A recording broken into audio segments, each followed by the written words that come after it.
Look, anatomy lab exams are messy. You know, structures get butchered, and you have tags that are very confusing, and you're pretty sure the person in front of you farted, but you're also not that sure. But that's okay, because this video is going to help you figure it all out, distractions and all. So here are 3 actually useful tips to help you get through anatomy lab exams like you're the TA himself. I'm kidding, but I was a medical anatomy TA, so hopefully this helps you out. So tip number 1, use your dissector as your literal cheat sheet. Those long lines of text aren't just instructions to help you how to cut, but they're actually telling you what they're going to test you on. Think back to the brachial plexus. Remember how it felt like you were always playing that awesome game, is it fascia or is it a nerve? Well, if you check your atlas or dissector, you see that big thick nerve going in between those 2 muscle bellies is actually the axillary nerve diving deep into the bellies of the teres minor and the deltoid. Because no matter how much fascia is in the way, if you see this nerve going between 2 muscle bellies, you're gonna know you're looking at the axillary nerve. And why does this matter for the exam? Well, if you take the time to follow the landmarks using your atlas or dissector, you'll be able to better identify structures even if the tags are a little unclear or very unclear. Hey, the TAs try their best. And knowing where structures are headed will help you better understand how they'll be tagged, making it easier to identify them with some confidence. That's why I went from a 72 on my first lab exam to a 94 on my second lab exam. So give it a try. And now for tip number 2, practice identifying structures on every cadaver, especially the messier ones. Let's suppose you're dissecting the superior mesenteric artery, and then your lab mate asks, hey, is that the right colic artery? Well, let's see if it would make sense. Well, if the artery is heading towards the middle part of the colon, well then it makes sense for it to be the middle colic artery going towards the middle part of the colon, or dare I say, the transcending portion of the colon supplied by the middle colic artery. I know that's a simple example, but it's really about knowing where things are going, and sometimes the answers are literally in the name. That's why you practice on every cadaver, even the one that your friends might have messed up. Like, why do we even dissect the foot, right? Because if you start getting comfortable recognizing clean landmarks first using the pro sections, then you'll start getting more comfortable recognizing the structures in your own cadaver. Then after that, start asking others if you can practice using their cadaver, and maybe even make a friend while you're at it. And then after some practice, go to those tougher dissections to really start learning how to trust yourself, your logic, and also so you don't change your answer last minute, which you knew was right the first place, and you're like, why did I change it?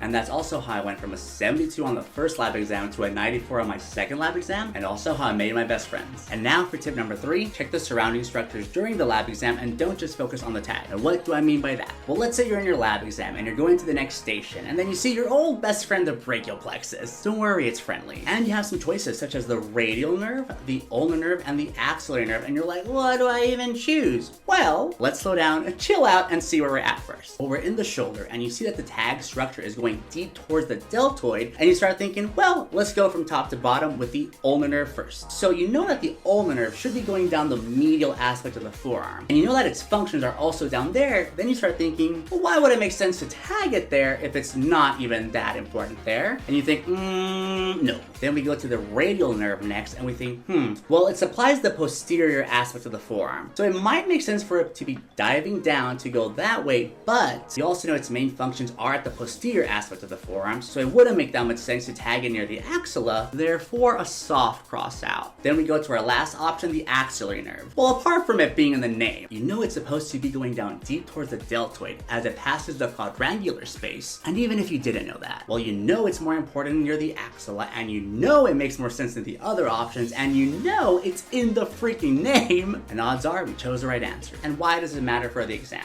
You don't have to know every detail every time. Sometimes you just have to reason through where you're at by making sense of the surrounding structures. And if you put in the time and get into the grind, well, you're gonna start getting confident in yourself. You're gonna start getting confident in your answer choices and not cross them off last minute when you already knew that you were right. And if you actively start practicing these tips, well, you'll grow confident in your logic, confident in yourself, and it won't be so terrible either. These are the real strategies that I learned when I was taking anatomy, and through talking with the TAs and applying these, I literally went from a 72 on my first exam to a 94 on the second exam, and it was my favorite class of all of medical school. So hopefully this helps you out, and don't forget to smash that subscribe button. Make sure to check out and follow Medical Coach for some amazing future tips, and good luck.